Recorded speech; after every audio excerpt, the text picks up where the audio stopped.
अद्य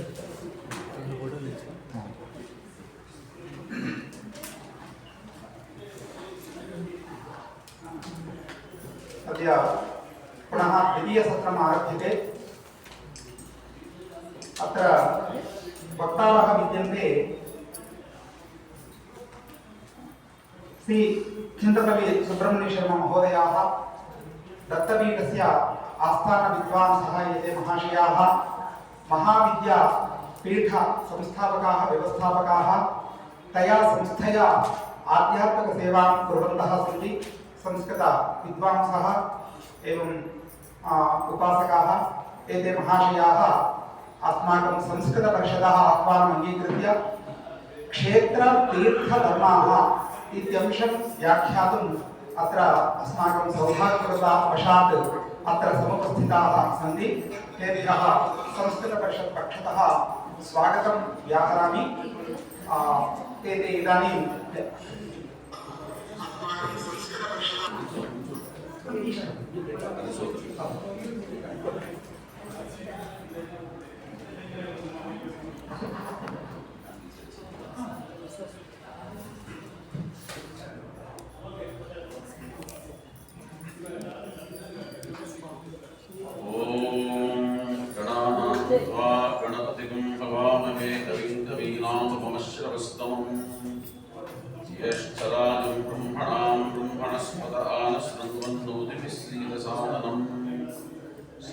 महागणपतये नमः।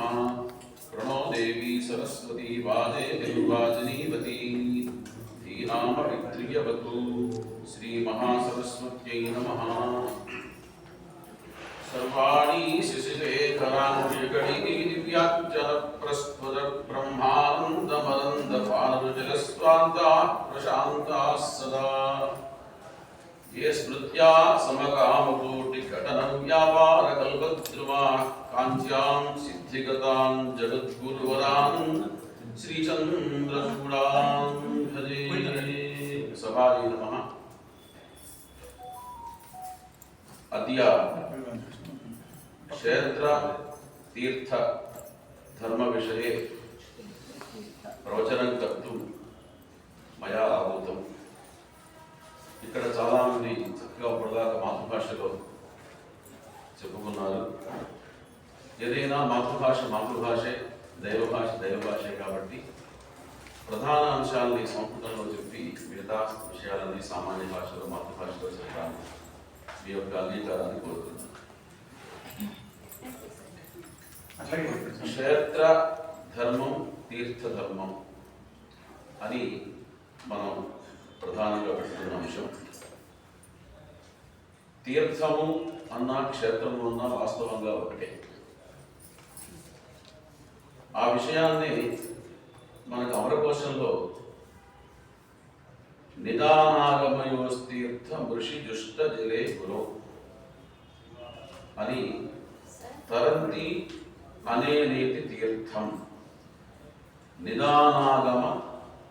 నిదానాగమయోః తీర్థం ఋషి జుష్ట జలే గురో. తరంతి అనేనేతి తీర్థం అని దాన్ని మనం చెప్పుకునేటువంటి ప్రధానమైన విషయం. క్షేత్ర విషయానికి వస్తే క్షేత్రాణాం పతయే నమః అని మనకి రుద్రంలో ఒక మంత్రం. సమస్త క్షేత్రాల్లో క్షేత్రస్వరూపుడుగా ఆ పరమాత్మ విశ్వవ్యాపమైనటువంటి ఈశ్వరుడు ఉన్నట్టుగా నమ్మకం చెప్తుంది. ఇక మనం సహస్రనామాల్లో ఏం చూసినప్పటికీ ఉదాహరణకి గణపతి సహస్రనామం చూస్తే క్షేత్రాధిప క్షమాభక్త క్షమాపరపరాయణ అని, అట్లా లలితా సహస్రనామంలో కూడా క్షేత్ర సంబంధమైన పదం, విష్ణు సహస్రనామంలో ఈ క్షేత్రం అనేది అనేక చోట్ల ఉంది. అసలు గీతాచార్యుడు మొట్టమొదటి ధర్మక్షేత్రే కురుక్షేత్రే అని క్షేత్ర శబ్దంతో ప్రారంభమైంది. ఇంతేకాకుండా క్షేత్రజ్ఞ విభాగ యోగ అని ఇదం శరీరం కౌంతేయ క్షేత్రవిద్య విధీయతే అని అక్కడ క్షేత్ర పదాన్ని వాడారు. క్షేత్రము అంటే అభివృద్ధి అని కూడా ఒక అర్థం. ఏమిటి అభివృద్ధి అంటే జ్ఞానాభివృద్ధి, భక్తి అభివృద్ధి, శ్రద్ధాభివృద్ధి. ఇవన్నీ ఈ క్షేత్రపదానికి సమన్వయంగా మనకి తెలుగులో కనిపిస్తున్నాయి. అయితే తీర్థాలు ఇత్యుక్తి గురువు అని కూడా మనం కొన్ని చోట్ల పీఠాధిపతుల యొక్క పేరు చూస్తే భారతీ తీర్థ మహాస్వామి, అభినవ విద్యా తీర్థ మహాస్వామి అని ఆ నామంలో చివర తీర్థము అంటే గురువు అని కూడా మనకి అర్థం బాగా ప్రస్ఫుటంగా కనిపిస్తూ ఉంది లోక వ్యవహారం. ఈ రెండిటికి సంబంధించినటువంటి ధర్మం ఏమిటి? ధర్మం అంటే ధర్మో విశ్వస్య జగత ప్రతిష్టాలోకే ధర్మిష్టం ప్రజా ఉపసర్పంతి అని తైత్రీయోపనిషత్తు. ఎటువంటి ధర్మము త్రికాలముల వలన కూడా బాధింపబడకుండా నిత్యమై శాశ్వతమై అనిర్వచనమై అవ్యాజమై నిరంతరంగా ఉంటుందో దాన్ని ధర్మంగా మనకి ఆ తైత్రీయోపనిషత్తులో చెప్పిన వాక్యం. అటువంటి విషయాన్నే వాల్మీకి మహాకవి నదు ధర్మోపసంహారం అక్కడ కూడా అధర్మ ఫల సంహితం ధర్మశ్చాధర్మనాశన అని కూడా మన సుందరకాండలో ఉంది ఈ వాక్యం. ఎప్పుడు కూడాను అధర్మం వల్ల ధర్మం అనేటువంటిది నాశనం కాదు, కానీ ధర్మం వల్ల అధర్మం అయితే పాలత్రాలు పడుతుంది అనేటువంటిది ఆ వాక్యం ద్వారా మనకు తెలుస్తూ ఉంది. అయితే ఈ ధర్మం విషయం దగ్గరికి వచ్చేటికి అనేక ధర్మాలు లోకంలో ఉన్నాయి. కొంతమంది దానం చేయటమే ధర్మంగా పెట్టుకుంటూ ఉంటారు, కొంతమంది తపస్సు చేయటమే ధర్మంగా పెట్టుకుంటూ ఉంటారు, కొంతమంది కర్తనుష్ఠానాన్ని వేద ప్రతిపాదమైనటువంటి కర్మానుష్ఠానాన్ని చేయటమే ధర్మంగా కూడా పెట్టుకుంటూ ఉంటారు, కొంతమంది తీర్థయాత్రలు చేయటం కూడా ఒక ధర్మంగా పెట్టుకుంటూ ఉంటారు. అయితే మనకి ప్రభుత్వంలో తీర్థయాత్రల విషయంగా మనం చూసినట్టయితే దాని మూలమైనటువంటి తీర్థం గురించి మనం తెలుసుకోవాల్సిన అవసరం ఉంది. క్షేత్రయాత్ర అని పెట్టచ్చు, కానీ తీర్థయాత్ర అనేటువంటిది లోకంలో అనుచారంగా వస్తున్నటువంటి విషయం. అయితే అన్యత్సాధ్యమదృష్ట్వైవ యుగాదీన్ అనుష్ఠిత ధార్మికత్వ సమాక్షానం తద్యోగాధిగమ్యతే అని మనకి భట్టపాలు చెప్తారు ఒక చోట. లోకంలో యజ్ఞయాగాది కర్మానుష్ఠానం చేసేవాళ్ళని అయం ధార్మిక అని చెప్తూ ఉంటారు. యోహి యాగం అనుతిష్ఠతి తం ధార్మికం ఇది సమాచక్షతే అన్న విషయాన్ని కూడా మనకి శ్రావణ భాషల్లో చెప్తారు. అయితే శృతులో అసలు ఈ తీర్థాల గురించి ఎక్కడ ఉన్నది? వేదం ఇతిహాస పురాణాభ్యాం వేదార్థం ఉపబ్రహ్మయేదని వేదాన్ని ఆధారం చేసుకొని మనకు వ్యాసాది మహర్షులు ఇతిహాస పురాణాలను అనుగ్రహించారు. అయితే కలియుగంలో అల్పజ్ఞులైనటువంటి మానవులు వేదాల్లో ఉన్న విషయాలని తెలుసుకోలేరు కాబట్టి, ఎందుకంటే అనంతావి వేదా అని మనకి కాటకోపనిషత్తులో చెప్తారు. ఏక సహస్రవర్మాసామ వేద 1000 శాఖలు వేదంగా చెప్తుంది. నవత ఆధర్వణో వేద 9 శాఖలు అథర్వణ వేదం, 27 శాఖలు ఋగ్వేదం, 101 శాఖ యజుర్వేదం. ఇంతటి అనంతమైనటువంటి వేదరాశిని కలియుగంలో మనుషులు తెలుసుకోలేరు అనేటువంటి భావనతో ఆయన ఆ వేదాలన్నింటినీ కూడా ఇతిహాస పురాణాలుగా మనకి అనుగ్రహించారు. ఆ విషయాన్ని పోతన గారు ఒక చోట వ్యాసుడి గురించి ఒక ధ్యాన శ్లోకం రాసుకుంటారు.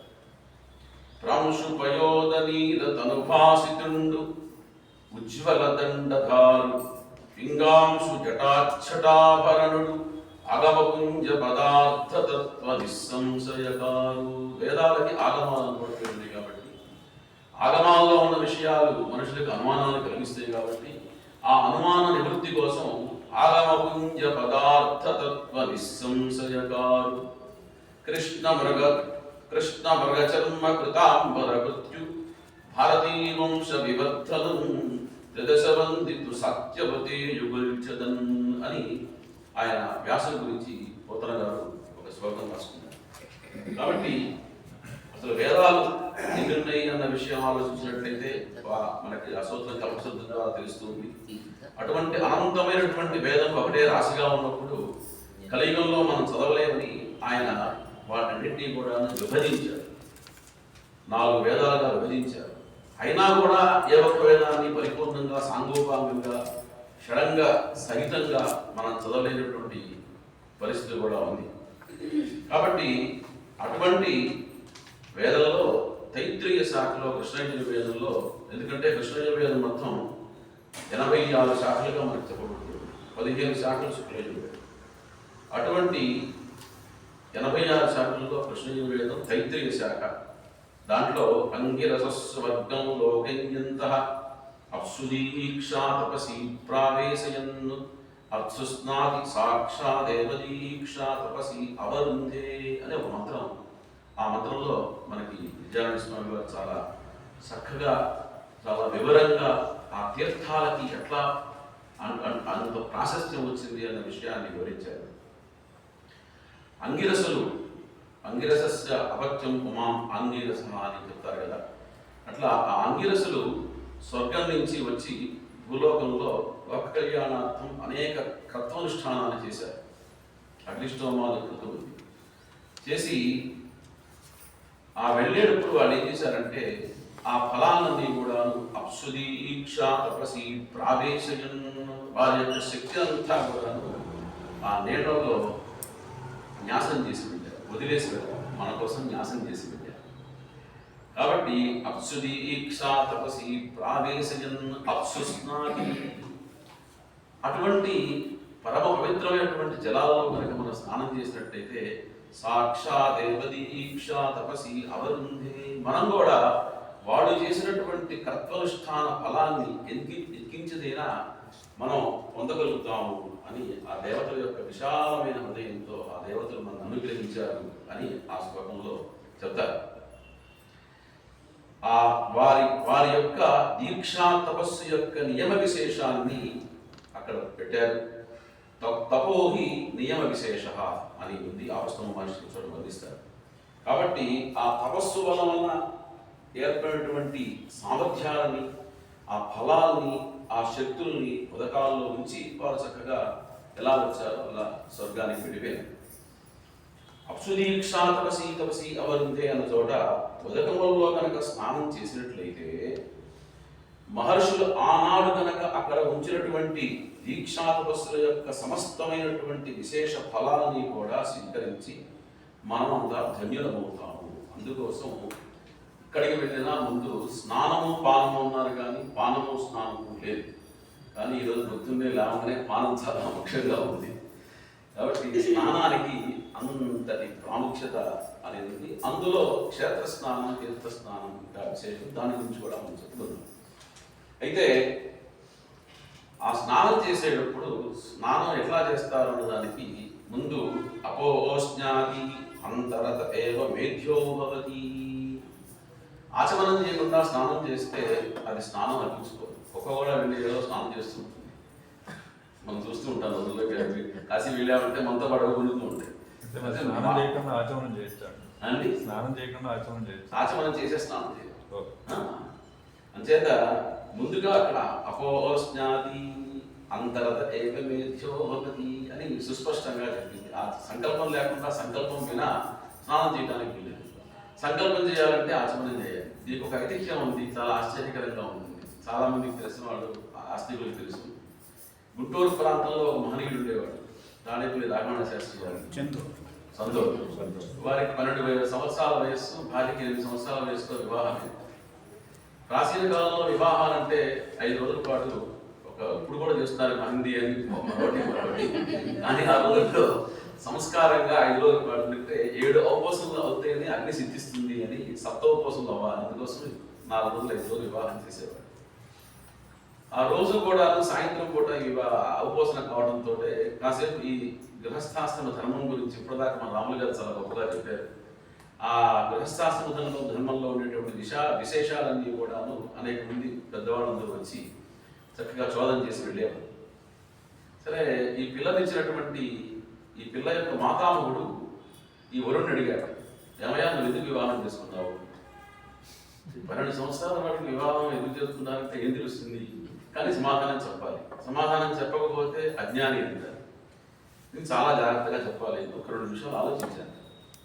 సరే ముందు అనుకున్నారట మీ అల్లుడు గారు ఇచ్చారు కాబట్టి నేను చేసుకున్నాను అని చెప్దాం అనుకున్నాను. కానీ ఆ మాట చెప్తే మా నాయన గారి పరుగు పోతుంది. నాకు ఆయన గౌరవం ఉంది, ఇవిడిచిన వాడు అవును కాబట్టి నేను చెప్పాలి అని ఆలోచించి ఏమీ లేదండి, బ్రాహ్మణుడికి చాలా కర్తనుష్ఠానాలు చెప్పబడి ఉన్నాయి. మరి ఈ అనుష్ఠానాలు ఏం చేయాలన్నా ముందు ఆచమనం చేయాలి. ఆచమనం చేయాలి అంటే నేను ఎడం చేత్తో నీరు తీసుకుని ఆచమనం చేయకూడదు. కాబట్టి నేను చేసే ధర్మకర్మానుష్ఠానానికి ఆచమనం చేయడానికి నీరు వేయటం కోసం నేను వివాహం చేసుకున్నాను అని చెప్పారు. అంటే ధర్మం అనేది ఎంత సూక్ష్మంగా ఉందో ఆయన నాతో వచ్చిన మాట ఆయన ఒక పుస్తకం రాశారు. దాంట్లో ఈ విషయం చాలా గొప్పగా ఉంటుందన్నమాట. కాబట్టి అటువంటి తీర్థాల గురించి పురాణాల్లో అనేక చోట ప్రస్తావన మనకు కనిపిస్తూ ఉంది. దాంట్లో మనకి స్కాంద పురాణంలో ఆవంత్య ఖండం అనే ఖండంలో సుమారుగా ఒక 470 నుంచి 510 తీర్థాల పేర్లు చెప్తారు. అసలు ఎన్ని తీర్థాలు ఉన్నాయా అని నాకు ఆశ్చర్యం వేస్తుంది. అసలు తీర్థాల మీదే ఒక సహస్రనామం ఉంటాయి. అన్ని సహస్రనామాలు దాంట్లో మన మధుసూదన్ గారు, పెన్నా మధుసూదన్ గారు కూడా ఒక ఖండానికి అనువాదం చేశారు. ఆయన కూడా ఆ పుస్తకం చదివాను. ఏం పుస్తకం అండి? స్కాంద పురాణం ఆవంత్య ఖండం. ఆవంత్య ఖండం అనే పేరుతో ఆ ఖండంలో తీర్థాల గురించి బాగా ఉంది. దాంట్లో రుణ విమోచన తీర్థం అని ఉంటుంది. సుమారుగా 480 దాకా నేను చదివానమ్మా. నేను ప్రతి దానికి పేరుతో సహా ఉంది. 480 పేర్లు చదివాను. ఇంకా అన్ని ఖండాలు చదవలేదు నేను వాస్తవం. ఎందుకంటే 1,00,000 శ్లోకాలు స్కాంద పురాణం. అయితే అనేక తీర్థాలు, కపిల తీర్థం అని, విశ్వామిత్ర తీర్థం అని అనేక తీర్థాలు చెప్తూ దాంట్లో రుణ విమోచన తీర్థం అని ఒక తీర్థం, అది నర్మదా నదీ తీరంలో ఉన్నది అని దాని గురించి చెప్తారు.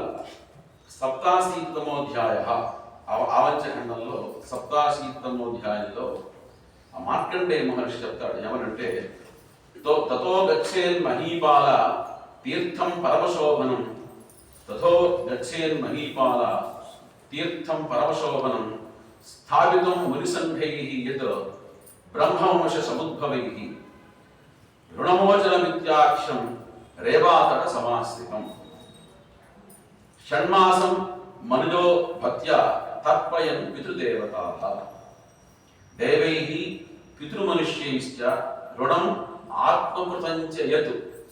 అంటే కేవలం దేవతాలను పితృరుణం మనుష్యుని కాకుండా ఆత్మరుణం కూడా అక్కడ తీరుతుంది.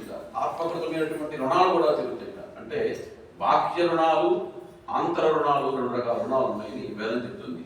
ఎందుకంటే ఏదే భయాన ఉదపితృయానా సర్వాం పథో అరుణా ఆక్షి ఏమా. ఇందాక ఆయన చెప్పారు మనందరం ఎప్పటికైనా వెళ్ళిపోవాల్సిందే అనిచేసి అని. మనందరం రిటర్న్ టికెట్ తీసుకొచ్చి వచ్చిన వాళ్ళని మన యొక్క కర్మ విశేషం చేత దేవయానంలో కానీ పితృయానంలో కానీ ఈ జీవుడు వెళ్ళేటప్పుడు ఏ ఒక్క జీవి కూడా వీడి కాని బ్రహ్మపరిగంతం వీడు రుణగ్రస్తుడు రా అని అనుకోకూడదు.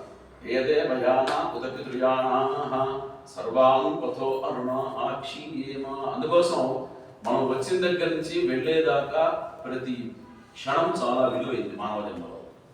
ఈ మంత్రం ద్వారా తెలుస్తుంది. ఎందుకంటే దాంట్లో ఒకసారి చెప్తారు మంత్రంలో, తైత్రీయ సంహితలో, జాయమానో వై బ్రాహ్మణ త్రిభిర్రుణవాజాయతే. పుడుతూనే వాడు 3 రుణాలతో పుడతాడు, రుణగ్రస్తుడుగా. బ్రహ్మచర్యేణ ఋషిభ్య, బ్రహ్మచర్యం చేసి మహానుభావుల యొక్క, ఋషుల యొక్క, గురువుల యొక్క సేవ చేసుకొని వాళ్ళ దగ్గర నుంచి జ్ఞాన సంపదని పొంది 10 మందికి పంచాలి. అలా చేస్తే ఆ దేవత బ్రహ్మచర్య ఋషులందు బ్రహ్మచర్యేణ ఋషిభ్య. తర్వాత గృహస్థాశ్రమం స్వీకరించి యజ్ఞయాగాది కర్మానుష్ఠతేన యావజ్జీవం హోష్యామి అని వివాహంలో చెప్తారు. నిత్యం నీ హోమం చేస్తాను అని. కానీ పచ్చి అబద్ధం చెప్తున్నాం మనం అందరం కూడా, ఒక్కొక్కరు కూడా చేయట్లేదు. కాబట్టి బ్రహ్మచర్యేణ ఋషిభ్య యజ్ఞేన దేవేభ్య. యజ్ఞయాగాది కర్మానుష్ఠానములు చేసి దేవతాలను తీసుకోవాలి. ఎందుకంటే దేవతలకి మనం అన్నాది ద్రవ్యాలు కనుక ఇవ్వలేదు అంటే మరి వారికి ఎవరు ఇవ్వాలి? భూమిని పర్జన్యాదివంతి. భూమిని పర్జన్యనాభకమైనటువంటి వరుణదేవుడు వర్షింపజేస్తున్నాడు. దివంజన్వం చగ్నజైతి ఆ ద్యులోకాన్ని అగ్నిహోత్రుడు మనం ఇచ్చేటువంటి అన్నాది ద్రవ్యములు హవిస్సుల ద్వారా ఆయన ఇస్తున్నాడు. అంతేగాని వర్షాలు రావట్లేదు కానీ వరుణాయాహో.com అంటే ఏ సైట్ ఆయన త్వరపడుతుంది. కాబట్టి మన అగ్నిహోత్రం ద్వారా అన్నాది ద్రవ్యములు ఇస్తేనే ఆయన వర్షింపజేస్తాడు. మనకి వాళ్ళకి ఆ విధమైన సంబంధం ఉన్నది. కాబట్టి ఇదేన దేవేభ్య ప్రజయా పితృభ్య మంచి వంశం నుంచి కన్యని పొంది ధర్మ ప్రజా సంపత్త్యర్థం స్త్రియముద్వహే. రిక్షాలకు ఉండేవాడు వివాహం చేసుకున్నా, కోటీశ్వరుడు వివాహం చేసుకున్నా, ఎవరు చెప్పవలసిన సంకల్పం ఇదే. వివాహంలో ఏ కులస్తులు చెప్పినా ఇదే సంకల్పం. ధర్మ ప్రజా సంపత్త్యర్థం స్త్రియం ఉద్వహే. ధార్మికమైనటువంటి ప్రజని సంతానాన్ని పొందడం కోసం ఈ స్త్రీని నేను తీసుకుంటున్నాను అని చెప్తారు. ప్రజ అట్లా ఆ గృహస్థాశ్రమం స్వీకరించి మంచి సత్సంతానాన్ని కనాలి. తద్వారా ఆ 3 రుణాలు తీర్చుకునేవాడు అవుతాడని ఇక్కడ కూడా రుణమోచన విద్యాక్షాం రేవాత సమాస్థితం షణ్మాసం మనుజోభక్త్యా తర్పయన్ పితృదేవతాః దైవైః పితృమనుష్యైశ్చ రుణం ఆత్మకృతం చరేతు ముచ్యతే తక్షణాన్ మర్త్యః స్నాతో వై నర్మదాజనే. అంతటితోనే కాల స్నానం చేయడంతోనే అక్కడ పని కాలేదండి. అక్కడ పితృదేవతల యొక్క తర్పణలు చేయాలని చెప్పారు. స్నాత్వా దానంచ వై దద్యాతు అర్చయే గిరిజాపతి. ఎక్కడికి వెళ్ళినా ఏ తీర్థం దగ్గర ఏ దేవాలయం ఉందంటే ఆ స్నానం చేసి అక్కడ దాన ధర్మాలు చేసుకొని పితృతర్పణ చేసుకొని ఆ దేవతా దర్శనం చేస్తే తప్ప మనకి ఆ తీర్థయాత్ర ఫలితం వస్తుంది తప్ప ఊరినే వెళ్ళేసి దేవుడిని చూసి వస్తే దానివల్ల ప్రయోజనం లేదు. పూర్వం చాలా మంది కాశీ వెళ్తే సమారాధన చేసేవారు ఆ ఊరి వాళ్ళందరినీ పిలిచి. ఇప్పుడు ఉదయం పెట్టి సాయంత్రం వచ్చేస్తున్నారు. ఇది కాశీ యాత్ర అని అనపడదు అమ్మ, అట్లా చెప్పారు.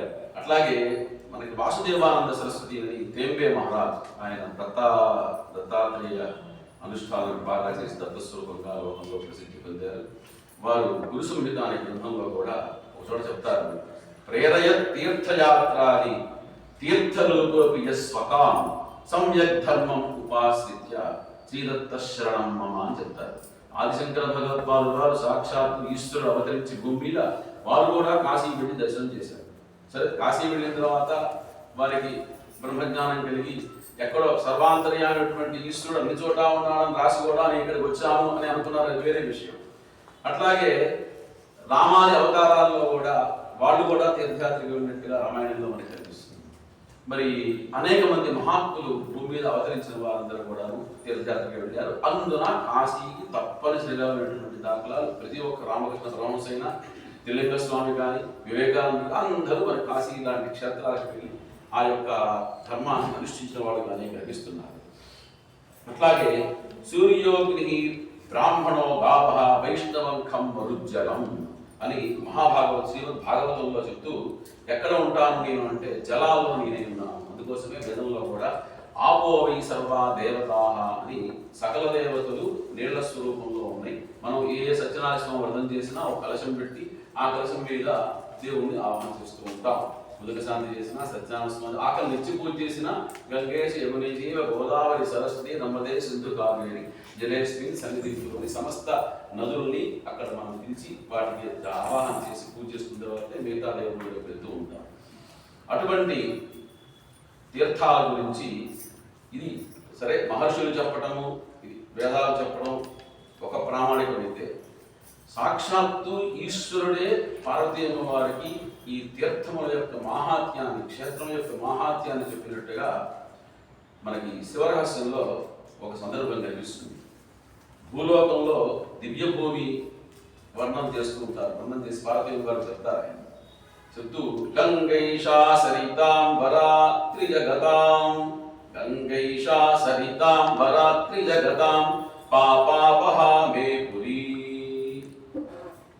గంగ భూమికి లభించింది, చాలా గొప్ప విషయం. కానీ అది ఎక్కడి నుంచి లభించింది అంటే దివ్య భూమి నుంచి లభించింది. దివ్య భూమిక కల భూమి గంగ భూమికి లభించింది. అది ఎక్కడి నుంచి వెళ్ళింది అంటే ఇక్కడి నుంచి వెళ్ళింది అని చెప్పాడు ఆయన. ఈశ్వరుడు పార్వతీ అమ్మవారికి గంగ ఇక్కడి నుంచి వెళ్ళింది, పైనుంచి కిందకి వెళ్ళింది. అదిగో అక్కడ నా పట్టణం ఉంది. లింగాలంకృత కోటి కాంబక నిభా వారాణసీత్యా శివే. విశ్వేశాక్ష మహేశలింగవరకం దేవ్యన్నపూర్ణాత్వయ, నువ్వు అక్కడ అన్నపూర్ణగా ఉంటావు అని ఆ శివ రహస్యంలో ఆ కాశీ క్షేత్రం యొక్క మహాత్మ్యాన్ని, ఆ క్షేత్రంలో ఉండేటువంటి ధర్మాలన్నీ కూడా ఈశ్వరుడు పార్వతీదేవి వారికి బోధిస్తున్నాడంటే ఆయనకి తెలియక కాదు, ఆవిడ తెలియక కాదు, మనం తెలుసుకోవాలని ఆయన చెప్పాడు. ఎందుకంటే కాశీఖండంలో ఈ విషయాన్ని చెప్తూ కాశీఖండంలో మాట పార్వతీ పరమేశ్వరులకి చక్కగా వివాహం జరిగింది.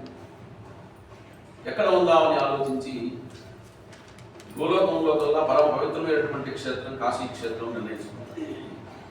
సరే, కైలాసంలో అప్పటిదాకా వారు ఇద్దరే ఉన్నారు, ఇద్దరి మధ్య ఎటువంటి మనస్పర్ధులు లేవు, హాయిగా జీవనం చేస్తున్నారు. కానీ వారు అనుకున్నారట, మనం ఇట్లా ఉంటే కాదు, మనం ఉండటం వల్ల ప్రయోజనం కూడా జరగాలి, మనం భూమి మీదకి వెళ్దాం. సరే, ఆయన మాట ఆవిడ విన్నది. ఈ రోజుల్లోగా కాదు కాబట్టి ఆయన మాట ఆవిడ చక్కగా విన్నది. అయితే చిన్న షరతు పెట్టింది, ఏమండి స్వామి, నాగా ఇన్నాళ్ళు మనమే ఇద్దరే ఉన్నాం కాబట్టి మన ఇద్దరి మధ్య ఎటువంటి గొడవలు లేవు, మనం భూలోకంలోకి వెళ్తున్నాం, అక్కడ చాలా అనేక వికారాలు ఉంటూ ఉంటాయి, వాటి వల్ల మనం ప్రభావితం అవుతాము, మన మధ్య గొడవ వస్తే మనమే తీసుకోవాలి తప్ప మూడో వ్యక్తి మన మధ్యలోకి రాకూడదు, ఇది షరతు. సరే, ఒక రోజున ఈశ్వరుడు వచ్చారు, చక్కగా కాశీలో నివసిస్తున్నారు. ఉన్నట్టుండి ఈయన బయలుదేరి వెళుతున్నట్ట వస్తున్నట్ట. అప్పటిదాకా కైలాసంలో ఉన్నప్పుడు ఎప్పుడు పక్కకి వెళ్ళినా ఆవిడ చెప్పే వెళ్ళేవాడు. సరే, ఇక్కడికి వచ్చిన తర్వాత కొద్దిగా ఏదో మార్పు జరిగిందేమో వాతావరణం వల్ల, చిన్న విషయం కూడా ఆయనతో మనం ఎందుకులే మాట్లాడటమని పార్వతీమ్మ వారు చూస్తూ ఉన్నది. ఈ వెళ్ళటం రావడం అనేది రోజు రోజుకి వృద్ధి జరుగుతూ వెళ్తున్నాడు వస్తున్నాడు చెప్పట్లేదు. సరే, ఏదో వాక్యమైన ఆంతర శౌచాలయం ఏమన్నా ఉంటే ఒకసారి 2 సార్లు 4 సార్లు వెళ్తారు, 10 సార్లు వెళ్తారు. ఇలా వెళ్తూ రావడం ఇది బాగోలేదు. నాథా, మీరు మాట్లాడితే వెళ్తున్నారు వస్తున్నారు, ఎక్కడికి వెళ్తున్నారు? నువ్వు లేదు, ఏదో లేదు, ముక్తి ఇచ్చేస్తున్నాను. ముక్తి ఇవ్వడం ఏంటి, రావడం చచ్చిపోయేవాళ్ళు ఏదో ఉంటారు అనిపిస్తున్నాను. ఇది చాలా ఆశ్చర్యకరంగా ఉంది నాకు. రోజు నా దగ్గరకు వచ్చి అన్నమో రామచంద్ర, పెళ్ళో రామచంద్ర, పిల్లలో రామచంద్ర ఏడుస్తున్నారు. వాళ్ళ గురించి నేను ఒక్క మాట నువ్వు చూస్తావు కదా, యజమాని నువ్వు కదా అని నేనే పట్టించుకోవట్లేదు. మరి నువ్వేమో బతికున్న వాళ్ళ గురించి ఒక్క విషయం ఆలోచించట్లేదు, పోయే వాళ్ళ గురించి నువ్వేదో ఆలోచించి వాళ్ళకి ఏదో గుర్తిస్తున్నాను అంటున్నావు. ఇది బాగాలేదు. అయితే ఏం చేయమంటావు? వాళ్ళకి ఎలా ఇస్తున్నావో నా దగ్గర వచ్చే వాళ్ళకి కూడా అది ఇస్తూ ఉంది. అది నా మర్యాద, ఆ పని నేను. అంటే ఆవిడ 1 రోజు 2 రోజులు 3 రోజులు టైం పెట్టుకున్నారు, కింద మీద పడ్డారు. ఏమైనా ఆయన అభిప్రాయంలో మార్పు లేదు. అయ్యా, మీ అభిప్రాయంలో మార్పు లేదు, నా అభిప్రాయం ఇట్లా మారి ఉన్నది, మన ఇద్దరి మధ్య అభిప్రాయం ద్వేషీభవతి అయింది. కాబట్టి మనం ఇక్కడ ఉండడానికి లేదు, ఇక నుంచి ఇవాళ నుంచి నేను వేరుగా ఉంటాను అని ఆమె వేరుగా ఉంది. అందుకోసం కాశీలో అన్నపూర్ణమ్మ వేరుగా ఉంటుంది, కాశీ అనుభవిస్తారా. కాబట్టి అటువంటి ఉత్తమమైనటువంటి కాశీ క్షేత్రం ఎంత గొప్పది అని చెప్తూ, క్షేత్రాణాం పతయే నమః సదైవ కథితో వేదేషు పశ్చాదరాకు క్షేత్రాణాం పతయే నమః. ఏ మత్ క్షేత్ర నివాస హీన మనసః, ఎవరైతే ఈ క్షేత్రానికి వచ్చి ఉందాం అనుకోరో, దర్శిద్దాం అనుకోరో, కనీసం కాశీ స్మరణ కూడా చేయరో, ఏన కాశ్యాం స్థితం భక్త్యా క్షణార్థం అపి శోభనే పంచాగ్ని మధ్యే తేనైవ స్థితమబ్ద సహస్రకం. ఎవరైతే కాశీకి ఒక్కసారైనా వచ్చి, ఒక క్షణమైనా వచ్చి ఆ క్షేత్రానికి, ఆ క్షేత్ర దర్శనం చేస్తారో వాళ్ళు చాలా పుణ్యాలు. తేనాహం పూజిత సాక్షాత్ అని ఆయన చాలా గొప్పగా ఆ కాశీ క్షేత్రం యొక్క ధర్మాన్ని, క్షేత్రంలో చేయవలసినటువంటి నియమాలన్నింటినీ కూడాను ఆ శివరహస్యంలో పార్వతీ అమ్మవారికి సాక్షాత్తు ఈశ్వరుడు చెప్తాడు. అయితే ఇప్పుడు స్నానం ఎలా చేయాలి అనే దానికి ముందు ఆచమనం చేయాలి. మరి ఈ తీర్థ స్నానం అనే చోట కొన్ని చోట్ల తీర్థాలు పారుతూ ఉంటాయి, కొన్ని చోట్ల చిన్న చిన్న చెరువులాగా ఉంటాయి. మనం సోమనాథం వెళ్ళామనుకోండి, అక్కడ చిన్న మడుగులాగా ఒక తీర్థం ఉంటుంది, కానీ అక్కడికి దాని ప్రభాస క్షేత్రం పరమాత్మ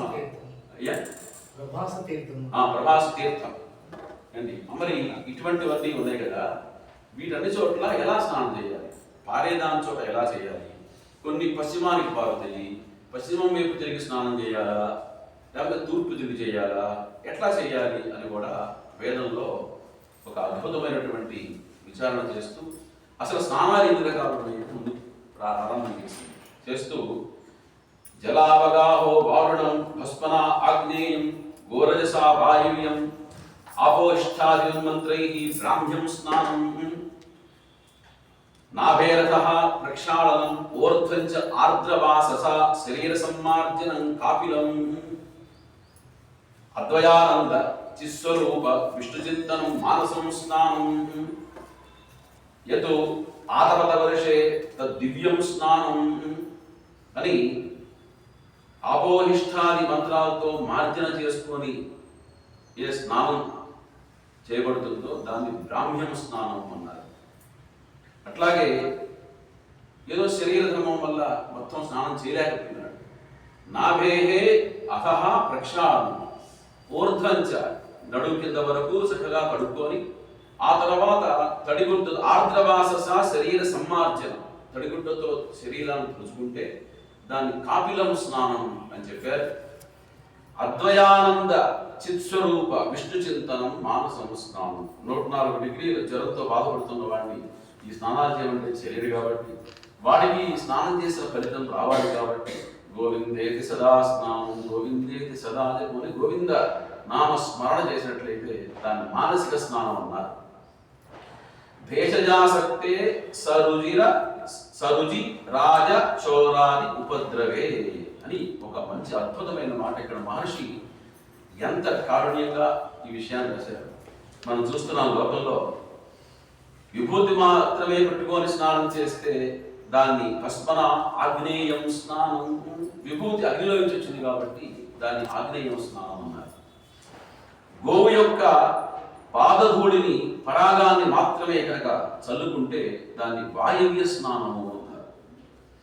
అట్లాగే ఆ స్నానాల గురించి ఇంకా విశేషంగా చెప్తూ శరీర సామర్థ్యాలు ఎత్తు ఆతప వర్షే దివ్య స్నానం. వర్షం వచ్చేటప్పుడు ఒకసారి ఎండస్తూ ఉంటుంది. ఆతపతి వర్ష్యా గృహాది తా పురస్తాదుపదధాది అని ఎండతో కూడినటువంటి వర్షపు నీరులో కనుక స్నానం చేస్తే దివ్యం స్నానం, దాని దివ్యమైనటువంటి స్నానము అని చెప్పారు.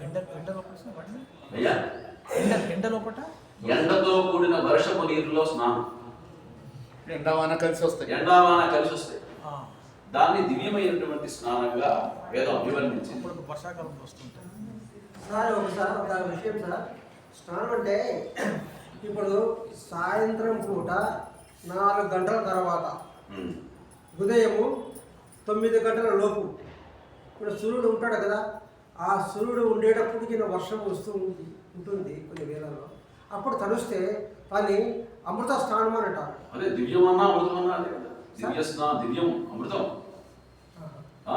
చాలా విశేషమైన స్నానంగానే చెప్పబడ్డది. అమృత స్నానం దివ్యమైన స్నానం. శరీర సామర్థ్యాలు అని చెప్పుకున్నాం. అట్లాగే శరీరస్య అసామర్థ్యాలు కాలయో వైషమ్యాలు స్నానాన్ని ఏతాని కుర్యాత్ అని స్నానంలో వాటి బట్టి వారి వారి అధికారాన్ని బట్టి శరీర దారుఢ్యాన్ని బట్టి ఆ విషయాలన్నీ కూడా చెప్తూ అసలు స్నానం చేస్తే ఏమిటంటే ఆఖ్యాతాన అర్థం బ్రోతాం శక్తి సహకారిణి. చూడండి, ఆకలిస్తున్నప్పుడు బాగా స్నానం చేస్తే శరీరంలో ఒక రకమైనటువంటి శక్తి వస్తుంది, ఆకలిసిపోతుంది. ఇది వాస్తవమైన విషయం, అందరికీ అనుభవించవచ్చు. కాబట్టి స్నానం అనేటువంటిది శరీరానికి ఒక శక్తిని కూడా శక్తి సహకారిణి అని కూడా చెప్పుకొచ్చారు ఈ మంత్రంలో ఉన్నటువంటి విషయాన్ని అర్థాన్ని.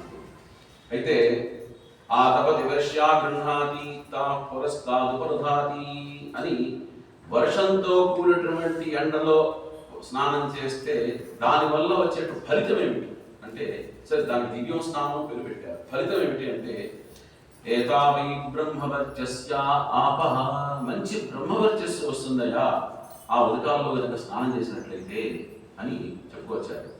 అదే మరి ఇంట్లో బావులు ఉంటాయి, వాటిలో స్నానం చేయాలి. మాఘ స్నానం సూర్యోదయాల పూర్వం చేయాలి. దానికి కూప్యా బ్రహ్మ కూప అంటే భావన మనకి తెలుసు. భూప్యా గృహాతి తాదక్షిణత ఉపదధాతి ఏతావై తేజస్విని రాపః. అది బ్రహ్మవర్చస్సు, ఇది మంచి తేజస్సుని కలిగిస్తుందయ్యా బావిలో ఉన్న నీరు కనుక తీసుకుంటే అని చెప్పారు. ఆ పైన చెప్తూ దక్షిణహస్తేన ఆచామే, దక్షిణం వైపు ఈ దక్షిణ భాగంలో తేజస్సు, ఇటు ఓజస్సు ఉంటుంది శరీరానికి. అంచేత దక్షిణ హస్తంతో ఆచమనం చేయడం అనేది మనకి ఆ తేజస్సు లోపల కూడా రావాలని చెప్పారు. చెప్తూ ఇంకా కొన్ని చోట్ల నీరు నిలిచిన చిన్న చిన్న చెరువుల్లాగా ఉంటాయి. మరి వాటికి పేరు ఏంటంటే స్థావరాలు గృహాతి. స్థావరములు ఒక చోట స్థిరముగా ఉన్నాయి. స్థావరా గృహాతి తటాకాలు, వాటి స్థావరములు ఉంటాయి. ప్రతిష్ఠిత వైస్థావరా పశ్చాదేవ ప్రతిష్ఠతి. అటువంటి స్నానాలు కూడా చేస్తే మంచి స్థితి ఏర్పడుతుంది. ఒక స్థిమితంగా వాడు జీవితంలో వాడు సెట్ అవ్వట్లేదండి, ఎప్పుడో కూడాను ఒక చోట అస్థిరంగా ఉంటున్నాడు అనే వాడికి స్థావర స్నానం వల్ల స్థితి, మంచి స్థితిమంతుడు, ఒక చోట స్థిరంగా ఉండేటువంటి బుద్ధి గలవాడు అవుతాడు అని పేరు పనిచింది. ఇక నీళ్లు పారుతూ ఉంటాయి, వాటిలో శక్తి ఉంది. సరే, అది సైన్స్ ప్రకారం ఇప్పుడు పారే నీళ్ళలో కరెంటు తీస్తున్నారని మనకు తెలుసు కదా, కరెంటు ఉందని. వహంతీర్గృహాతి తాహుత్తరత ఉపదధాతి. ఈ పారేటువంటి నీళ్లలో కనుక స్నానం చేస్తే దాని ద్వారా శరీరానికి ఓజస్సు అనేది ఏర్పడుతుంది అని చెప్పారు. ఆ పైన మరి ఇంట్లో బావి లేదు, ఓజస్సు అని భ్రాజస్సు, ఓజస్సు, తేజస్సు అని.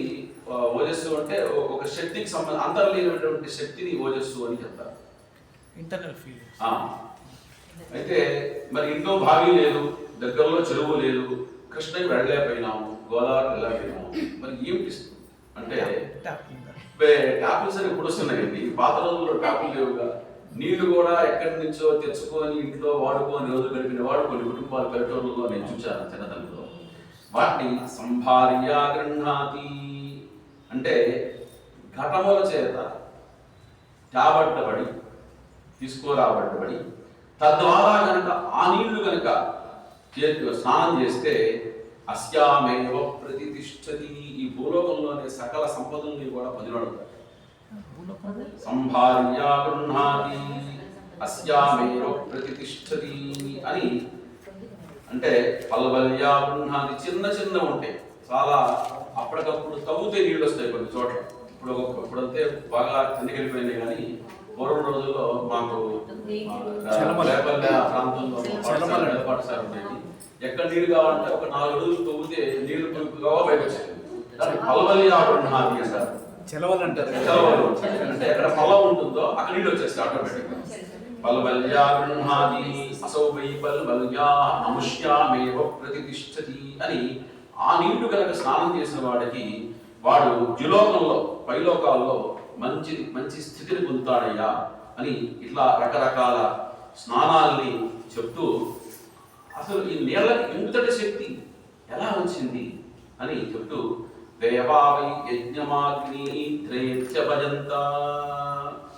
మామూలుగా సోమయాగం ఒక యాగం చేస్తుంటారు. ఏం చేసినా అన్నిటికీ మూలం నీరే. వాళ్ళు ఆ యజ్ఞం చేసేటప్పుడు దాన్ని అగ్నిశోమయాగము, అగ్నిష్టోమయాగము, సోమయాగము అనే పేరుతో నామాంతరాలతో పిలుస్తూ ఉంటారు. సోమరసం ద్వారా చేసేది కాబట్టి సోమరసం అని. అక్కడ అగ్నిహోత్రులు అగ్ని సోములు ఇద్దరు కలిపి, ఎందుకంటే వేదంలో ద్విదేవచ్చ గ్రహాలు ఉంటాయి, వాళ్ళని ఒక్కరిగా ఉపాసన చేయకూడదు, ఒక్కరిగా పూజించకూడదు. ఏకపాత్ర ద్విదేవత్యానుత్యంతే, ఒకటే పాత్రలో ఇద్దరికి కలిపి ఆహుతినివ్వాలి. వాళ్ళు అగ్నిశోములు ఉదాహరణకి, ఇంద్రవాయువులు, మిత్రావుడు. అట్లాగే మన మంత్రశాస్త్రంలో కూడా రాముడిని పూజిస్తే ఆంజనేయ స్వామి అంటే పూజిస్తాం, అమ్మవారిని పూజిస్తే శాంతి కోసం శివుడిని పూజిస్తారు. ఇట్లా ఆ అనూచానమైనటువంటి ఒక సంప్రదాయం అనేది ఉంది. అయితే ఆ అగ్నిశోమ యాగం చేసేటప్పుడు మరుసటి రోజు చివరి రోజు తెల్లవారుజామున సూర్యోదయానికి పూర్వమే ఒక క్రతువు చేయాలి. దానికి నీళ్ళు అవసరం. సామాన్యంగా యజ్ఞయాగాది కర్మానుష్ఠానానికి పూర్వం తీసుకుని నీళ్లు పనికిరావు, చద్ది నీళ్లు పనికిరావు, పారబోయినట్ట అప్పటికప్పుడు పట్టుకోవాలి. కానీ ఆ సూర్యోదయ పూర్వమే ఈ క్రతువు చేయాలి కాబట్టి దానికి ముందు రోజే నీళ్లు తీసుకోవాలి అని చెప్పారు. దానికి ఎట్లా తీసుకోవాలి అన్నదానికి వేదంలో చాలా విద్యారణ్య స్వామి వారి వివరంగా చెప్తూ, రేపు చేసేటువంటి క్రతువుకి వసతీవరులు అని పేరుట. ఏమిటి వసతి? తద్వసతి వరీణాం వసతి వరిత్వం. ముందుగానే ఉదకాల్ని ప్రవాహానికి అభిముఖంగా వెళ్ళి వాటిని గ్రహించి తీసుకురావాలి. వాటిని వసతీవరులు అంటారు. వసతీవరులని ఎందుకు పేరు వచ్చింది అని ముందు చెప్తూ, దేవతలందరూ కూడా ఆగ్నేయత్వం అనే పేరు కలిగినటువంటి ఒక యజ్ఞశాలలో కూర్చొని మన చేత చేయబడేటువంటి ఆ క్రత్వానుష్ఠానాన్ని ఆలకిస్తూ ఉంటారు. వాళ్ళందరూ చేసి వాళ్ళు ఏం చేస్తారంటే, ఆ అనుష్ఠానం అంతా అయిపోయిన తర్వాత అందరికీ భాగం ఇస్తా, ఇంద్రాయ స్వాహ, వరుణాయ స్వాహ, యమాయ స్వాహ అందరికి ఇస్తాము. ఇచ్చినప్పుడు కూడా కొంత మిగులుతుంది, ఆ సమిష్టి భాగం కూడా ఇస్తాం. వాళ్ళందరూ కూర్చొని పంచుకుంటారు. పంచుకొని దాన్ని నీ భాగం ఇంత, నీ భాగం ఇంత, నీ భాగం ఇంత అని అందరూ పంచుకున్న తర్వాత చివరికి ఒక భాగం మిగులుతుంది. తతో యదత్య శిష్యత తమబ్రువన్ను వసతున ఇదమితి.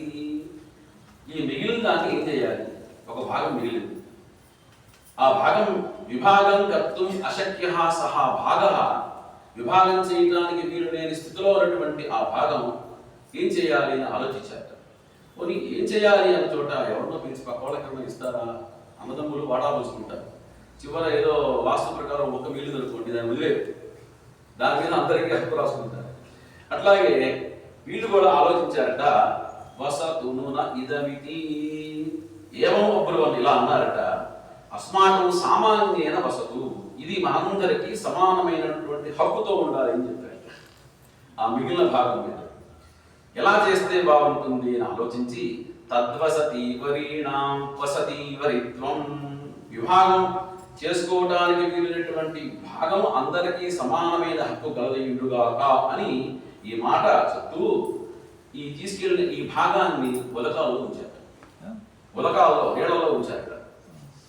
ఉంచితే తద్వసతి వరీణాం వసతి వరిత్వం తస్మిన్ ప్రాతన్నమశక్నువన్ను తదప్సు ప్రావేశయన్ను. తద్వారా మనకి ఆ దేవతలకి ఇచ్చినటువంటి ఆవిర్భాగం వాళ్ళు స్వీకరించగా మిగిలినటువంటి ఏ పదార్థం అయితే ఉందో ఆవిర్భాగం యొక్క శేషము దాన్ని నీళ్ళలో ఉంచడం వలన నీళ్ళకు కూడా దేవతాత్వం వచ్చింది. అది ఇక్కడ రహస్యం. అది తావసతీవరీత్వం అంచేత వాటిని వసతీవరులు అని కూడా నీళ్ళకు ఒక పేరుంది అని వేదం చెప్తూ, యజ్ఞమేవారభ్య గృహీత్వోపవసతి. సరే బాగానే ఉందండి, అటువంటి నీళ్లను ఒకరోజు ముందుగా తెచ్చుకోవాలి అని చెప్పారు. ఒకవేళ ఎప్పుడు తెచ్చుకోవాలి అని కాలం అని చెప్పారు, సూర్యాస్తమయాపూర్వమే తెచ్చుకోవాలి అని చెప్పారు. ఒకవేళ సూర్యాస్తమయాపూర్వం కావటానికి వీలు లేని పక్షంలో క్రతువు వల్ల ఏదన్నా కాలాతీతమైతే అప్పుడు ఏం చేయాలి అన్నదానికి యస్యాగృహీత అభినిమ్రోచేదు. వాళ్ళ ఒకవేళ నీరు కనుక తేలేదా, ఈ 5వ రోజు చేయాల్సిన క్రతువు చేయలేదా, ఈ 4 రోజులు చేసిన క్రతువు అంతా భ్రష్ట్ అయిపోతుంది. మరి ఇప్పుడు ఏం చేయాలి? యజ్ఞం విచ్ఛిన్యా, చేసిందంతా పొద్దు కదా, దానికి ఏం చేయాలంటే అనారబ్ధోస్య యజ్ఞస్యాతు. కాగడ తీసుకొని, కాగడాన్ని పడతారు కదా దేవాలయాల్లో దేవుళ్ళకి, ఒక కర్రకి గుడ్డ కట్టి నూనె పోసి దీపం, ఆ దీపం వెలుగులో పెట్టి తీసుకొని ఉంటారు. ఎందుకంటే అది కూడా సాక్షాత్తు అగ్నిహోత్రం కదా, ఆ అగ్నిహోత్రం ద్వారా కిరణాలు నీళ్ళ మీద పడతాయి, ఆ నీళ్ళ ద్వారా ఆ కిరణముల ద్వారా ఆ నీళ్ళ కింద పవిత్రత చేయకూడుతుంది. అవి తెచ్చుకోకున్నారు. అయితే దాన్ని జ్యోతిష్యావాగ్నిగా ఒక జ్యోతిష్యులు పెట్టి తెచ్చుకోమన్నారు. అంటే జ్యోతిష్యుడే కావాలి. అది కుదరలేదండి, లభ్యం కాలేదు. హిరణ్యం వా వధాయ సశుక్రాణమేవ గృహ్ణాతి. ఇప్పుడంటే బంగారం 1,70,000 అప్పట్లో బంగారం పెద్దానికి బంగారమేగా, ఏం చేసినా లక్షల బంగారమే, గోవులు బంగారం వేదాలు చెప్పింది. అందుకోసం ఒక బంగారం ముక్క నీడలో వేసి హిరణ్యం వా వధాయ, హిరణ్యం వేస్తే హిరణ్యం సాక్షాత్తు అగ్నిస్వరూపం కాబట్టి తద్వారా కూడా ఆ నీళ్ళని మనం గ్రహించవచ్చు అని చెప్పుకొచ్చారు. ఒకవేళ అది కూడా కుదరలేదండి, బంగారం కూడా దగ్గర లేదు, అప్పుడు ఏం చేయాలి అంటే యోవా బ్రాహ్మణో బహుయాది తస్య కుంభ్యానాం గృహీయాత్. పూర్వమే ఆ గ్రామంలో బహుయాది అనేకమైనటువంటి యజ్ఞయాగాది కర్మానుష్ఠానములు చేసి అనేక రకాలైనటువంటి చిత్తశుద్ధిని సంపాదించి భగవద్ అనుగ్రహాన్ని పొందినటువంటి మహానుభావుడు సమయాది గారు ఉంటారు. తస్య కుంభ్యానాం గృహీయాత్. ఆ ఇంటికి వెళ్ళి ఒక బిందె నీళ్ళు పెట్టుకోరాదయా, ఆ నీళ్ళు పెట్టుకోవచ్చు, ఆ నీళ్ళతో ఈ కార్యక్రమం చేసుకోవచ్చు. అలా కనుక చేయకపోతే యజ్ఞం ఇచ్చిందా, ఈ యజ్ఞము చేసిందంతా 4 రోజుల కర్మ వృధా అయిపోతుంది అని చెప్పుకొచ్చారు. కాబట్టి ఇన్ని విషయాలు చెప్పుకుంటూ మరి ఇంతకీ స్నానం ఎటు చేయాలి అని ప్రశ్న. నీళ్లు పారేవే పూర్తి చేయాలా, నీళ్లు అభిముఖంగా నీళ్లు వచ్చేటువంటి దానికి అభిముఖంగా చేయాలా అని దాన్ని కూడా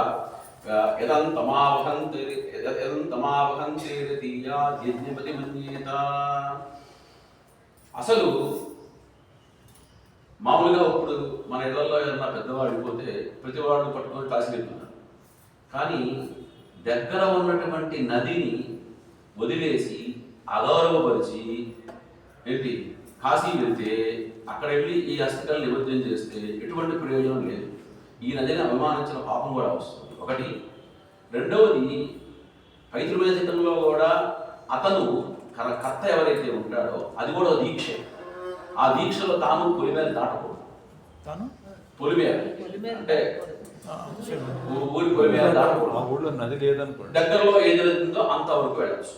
ఆ నది దాటకూడదు, ఆ నది దాటి వెళ్ళకూడదు. కారణం ఏంటంటే నిత్యం చేయాల్సిన కర్తవ్యం చేసుకోవాలి, వెళ్ళాలి, రావాలి సూర్యాస్తమయం. ఇప్పుడు అంటే అందరికి వదిలేసి వెళ్ళిపోతున్నారు, కాశీ ప్రయాగ వెళ్ళి అన్ని చేసి వస్తున్నారు. పైవచ్చు ఒక శరీరానికి సంబంధించినటువంటి విషయాల్ని అనేక నదుల్లో కలపడం కూడా ఒక షోక్ అయిపోయింది. అది కూడా చాలా తప్పు. ధర్మశాస్త్రంలో దీని గురించి చాలా విచారం చేశారు. మనకి నెక్స్ట్ వచ్చేది మన ముష్టి పవన్ కుమార్ శర్మ గారు ధర్మశాస్త్రంలో నుంచి చెప్తారు, అతను బాగా చెప్తాడు. సో అంటే నియరెస్ట్ రివర్కి వెళ్ళాలి సార్. అయ్యా నియరెస్ట్ ఏ నది ఉంటే అది ఆ నది దాటకూడదు. దాటితే వచ్చేటువంటి ప్రమాదం కూడా దీంట్లో చెప్తారు. చెప్తూ దీపం తిష్టన్ గృహ్ణీయాం నిర్మాద్ముకాస్మాత్ పశవస్యు ప్రదీపం తిష్టన్ గృహ్ణాతి ప్రతిజైవాస్మై పశువున్ గృహ్ణాతి అని. మామూలుగా పశువులకి ఒక అలవాటు ఉంటుంది, నీరు ఎటు పారితే అటు వెళుతూ ఉంటాయి. ఎందుకంటే వాడికి ఏదో ఒకటి రాష్ట్రం ఉండదు, శ్రమ ఉండదు, అలా నీళ్ళ తెలుగు వెళ్ళిపోతూ ఉంటాయి. అట్లా కనుక నీళ్లు ఎటు పారితే అటు కనుక వెళ్ళినట్లయితే, అట్లా అటు తిరిగి నువ్వు స్నానం చేసినట్లయితే నీ యొక్క పుణ్యం అంతా కూడా అలా వెళ్ళిపోతుంటుందయ్యా. నీరుకి అభిముఖంగా కనుక నువ్వు నమస్కారం చేసుకొని స్నానం చేసినట్లయితే నీకు పుణ్యం కలుగుతుంది అని. ఎందుకంటే ఇప్పుడంటే మనకి ఏదో బ్యాంక్ బ్యాలెన్స్ సంపద అనుకుంటున్నాం, కానీ ప్రాచీన కాలంలో సంపద ఏమిటంటే భూమి, పశువులు, ఇవే కదా సంపద. ఏంటి ఒకసారి మహాన్యాసపూర్వకంగా ఏకాదశ ఆచార్య సహస్రగాంధ్యాతు అని చెప్తారు. 1000 ఆవులు దానం చేయమన్నాడు దక్షిణగా. 1000 ఆవులు ఒక్క ఆవిస్తే పెంచుకునేవాడు వాళ్ళు. కాబట్టి పశు సంపద అంత ముఖ్యంగా, అంటే మన ఇతిహాస పురాణాల్లో కానీ వేదాల్లో కానీ ఏనాడైతే పశువుని మనం కాపాడగలుగుతామో తద్వారా భూమిని కాపాడగలుగుతాం. పశువుని వదిలేసాం, భూమిని వదిలేసాం. పశువుని తీసుకోవట్లేదు సరే అవును, వదులుకొని 1/1 వచ్చేసాం. అట్లా కాలంతో పాటు మనం కూడా వచ్చేసాం. కాబట్టి తర్వాత ఏముండదు. వేదంలో కూడా వచ్చి చెప్తారు, తైత్రీయ బ్రాహ్మణంలో అరణ్యాన్ని మీరు అరణ్యంగా ఉంచండి. ఎన్నో మనం చూసాం, రాజమండ్రిలో సిటీలో కూలి వచ్చింది. అరణ్యాన్ని అరణ్యంగా ఉంచినంత కాలం అవి రావు. వాటిని కొట్టేస్తే అవి మన దగ్గరికే రావాలి, ఇక్కడ వేరే దిక్కే ఉంది. కాబట్టి సమీపంలో ఒక నది ఉండి అది ప్రవహిస్తూ ఉన్నప్పుడు కాదని ఎంతకంటే గొప్పది వశిష్ఠులని, ఎంతకంటే గొప్పది గౌతమీలని అని చెప్పి అతిక్రమించి అక్కడికి కనుక వెళ్ళినట్లయితే అంతమావహంతి అతిక్రమ్యాలు నేయాలు నగచ్చేదు. దీన్ని అతిక్రమించిన వాడు అవుతాడు. ఎందుకు అతిక్రమించిన అవుతాడు? ఇక్కడ కూడా యజ్ఞశిష్టం ఉందిగా, ఈ నదుల్లో కూడా నదులన్ని చోట్ల యజ్ఞశిష్టం ఉందని చెప్పుకున్నాము మనం. ఈ యజ్ఞశిష్టమైనటువంటి ఈ ఫలాన్ని, ఈ శక్తిని వదిలేసి వేరే చోట నువ్వు పొందుతున్నావయ్యా, అది దోషం వస్తుంది. అంతమావహంతి అతిక్రమ్య నేయాతు నగచ్చేతు, సమీపంలో ఉండే ప్రవహించేటువంటి ఉదకవల్ని అతిక్రమించి దూరంగా వాటి కోసం వెళ్ళకూడదయ్యా. అలా వెళితే ఏమవుతుంది అంటే దానివల్ల వచ్చేటువంటి ప్రత్యవాయం ఏంటంటే యదంతమావహంతి యజ్ఞమతి మన్యేత, యజ్ఞం సాక్షాత్తు జలస్వరూపంగా చెప్పుకున్నాం, నువ్వు యజ్ఞాన్నే అతిక్రమించేవాడు అవుతావయ్యా అని చెప్పి నస్థావరాణం గృహీయాత్ వరుణ గృహీత వైస్థావరాణం గృహీయాత్ అని స్థావరములైనటువంటి ఒక చోట నిల్చొని ఉండేటువంటి ఉదకమల్ని వరుణుడు స్వరూపంగా భావించి అక్కడ వరుణుడు అభిమాన దేవతగా ఉంటాడయ్యా, అతన్ని అతిక్రమించి వెళ్ళివాడు అవుతావు అని చెప్పారు. యద్వైది భవత్యపోరాత్రి అని ఆ యొక్క జలాల్లో ఒక్కొక్క రోజున ఒక్కొక్క సమయంలో ఒక్కొక్క దేవత వచ్చి అక్కడ ఉంటుంది. మన కాశీలో మాట చెప్తారు, నిత్యము మణికర్ణికా ఘాట్లో 12 గంటలకి సకల పుష్కరులు వచ్చి ఉంటారు. అందుకోసం 12 గంటలకు మణికర్ణికా ఘట్టంలో స్నానం చేస్తూ ఉంటారు. మణికర్ణిక ఘాట్ అని కాశీలో ఉంది. అక్కడ 12 గంటలకి స్నానం చేస్తే అన్ని పుష్కరాల్లో స్నానం చేసేటువంటి ఫలితం వస్తుందని మనకి సప్రమాణంగా కాశీఖండంలో ఉంది. మధ్యాహ్నం 12 గంటలకు. అట్లాగే ఇంకో విషయం కూడా ఉంది. ఉదాహరణకి ఈ సంవత్సరం గోదావరి పుష్కరాలు, ఆ పుష్కరాలు 12 రోజులు వెళ్ళడం కుదరలేదు, కానీ ఆ సంవత్సరం అంతా మధ్యాహ్నం 12వ గంటకి ఆ పుష్కరుడు వచ్చి అక్కడ ఉంటాడు 12 నిమిషాల పాటు. అంచేత ఆ సంవత్సరం అల్లా ఏదో ఒక రోజున మనం వెళ్ళి 12వ గంటకి స్నానం చేయొచ్చు అని ధర్మశాస్త్రంలో స్పష్టంగా చెప్పబడి ఉందండి. ఇవన్నీ విచారించదగ్గ విషయాలే. మరి అండి మనందరూ పొట్టమొట్టుకొని ఇక్కడికి వచ్చాము అంటే నియరెస్ట్ వెళ్ళమన్నారు.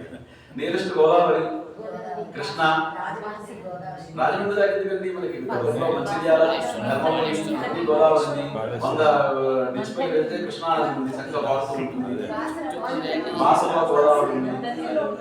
అన్ని చోట్ల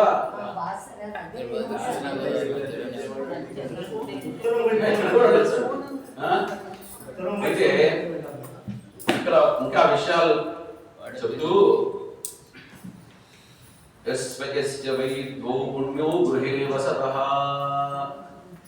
ఈ నదిని కాదని అతిక్రమించి మరొక నదికి వెళ్తే ఎటువంటి ప్రత్యవాయం కలుగుతుంది అని ఇంకా వివరణగా చెప్తూ యస్య వై దో పుణ్యే పుణ్యో గృహే వసతః. ఉదాహరణకి ఒక సమానమైనటువంటి విద్య కలిగినటువంటి వారు, సమానమైనటువంటి అధికారం కలిగినటువంటి వారు, సమానమైనటువంటి స్థానం కలిగినటువంటి వాళ్ళు విద్యో సమాన వయస్సు సమాన అధికారిణౌ భవతః ఆగచ్చతః మన ఇంటికి వచ్చారు. అయితే వాళ్ళు అన్నిట్లో సమానంగా ఉన్నారు. యస్తయోరన్యగం రాధయతి అన్యన్నా, తయోర్మధ్యోః అన్యం రాధయతి పూజయతి, అన్యం నరాధయతి. ఇద్దరు వస్తే సమానంగా వచ్చిన పండితులు ఇద్దరు వస్తే ఒకళ్ళని పూజిస్తున్నాము, ఒకళ్ళని పూజించట్లేదు. ఇందులో ఒకరంటే ఇష్టం, ఇంకోరంటే లేదు. ఉభౌ భావ సతా పృచ్ఛతి. తన ఇంట్లో ఉన్నటువంటి వసతౌ ఉభౌ అతిథి వారిద్దరికి కూడా ఒకళ్ళని అవమానించి ఒకళ్ళని గౌరవించడం వల్ల ఇద్దరు తృప్తి పడతారంటే తృప్తి పడరు. పోనీ ఒక్కడన్నా తృప్తి పడతారా అంటే ఒక్కడు తృప్తి పడతాడు. ఎంచేతనంటే రచ్చతి పీడయితి ఇత్యర్థ.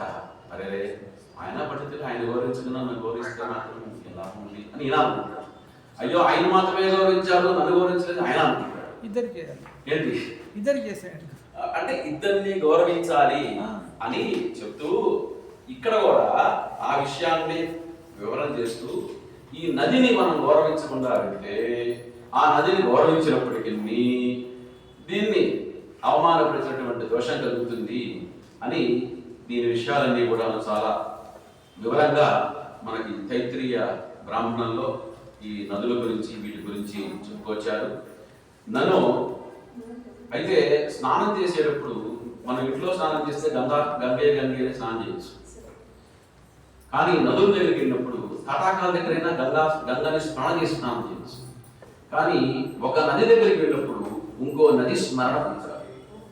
దాన్ని ధర్మశాస్త్రంలో అన్యాం నదీ న ప్రశంసేత, నను సహస్రాన్యష్టో గతిర్యస్యాః సానది నద్యాం విద్యమానాయా మన్యపారిష నస్నాయాకు గయా గంగా కురుక్షేత్ర తీర్థాన్యేతాని సంస్మృత్య జలాశయే తీర్నిమజ్జే. ఒక గంగకి పడికి ఎక్కడ వెళ్ళినా సరే గంగని స్మరించవచ్చు. గంగకి ఏ క్షేత్రానికి వెళ్ళినా గయా క్షేత్రాన్ని స్మరించవచ్చు. అందుకోసమే ఆబ్దిగాలు ఎక్కడ పెట్టినా గయ గయ గయ గయ అని గయా స్మరణ చేస్తారు, ఇప్పుడు వెళ్ళకపోయినా సరే. అంచేత క్షేత్రాల్లో గయాక్షేత్ర సదృశమైన క్షేత్రం లేదు, అట్లాగే నదుల్లో గంగా నది కంటే ఉత్తమైన నది లేదు అని పట్టణాల్లో కాశీ లాంటి పట్టణం ప్రపంచంలో ఎక్కడా లేదు అని ఆ విషయాలన్నీ కూడాను దీంట్లో చెప్తూ, ఇంకా అంగిరసులు అనేటువంటి వాడు కూడా పూర్వం వీళ్ళందరూ చక్కగా తత్వానుష్ఠానం చేసి దాని ద్వారా వచ్చేటువంటి ఫలితాన్ని కూడా అప్సుది ఈక్ష తపసి ప్రావేశి వారి ఫలాలన్నింటినీ కూడా నీళ్ళలోకి వదిలిపెట్టారయ్యా. ఆ నీళ్ళలో స్నానం కనుక చేస్తే యజ్ఞయాగాది కర్మానుష్ఠానం చేసినటువంటి ఫలితం మనకు కలుగుతుంది అని ఈ వేదంలో ఉన్నటువంటి తాత్పర్యం. అయితే ఈ క్షేత్రాల్లో మనం చేయాల్సిన ధర్మాల గురించి మనకి రామాయణాది పురాణాల్లో చాలా వివరంగా చెప్తుంది. శ్రీరామచంద్ర ప్రభు కూడా ఏ క్షేత్రానికి వెళ్ళినా దశరథ మహారాజుకి తర్పణ చేశాడని, అక్కడ బిడ్డ ప్రదానం చేశాడని చెప్తారు. అసలు తీర్థం చూస్తేనే వెళ్ళి అక్కడ శ్రాద్ధం పెట్టమని, శ్రాద్ధం పెట్టలేకపోతే కనీసం తెలతర్పణ చేయమని, అది లేకపోతే పెద్దలను ఉద్దేశించి చాతైన దానం ధర్మం చేయమని, ఏ తీర్థానికి వెళ్ళినా పసుపు కుంకాలు ఆ తీర్థానికి సమర్పించాలి.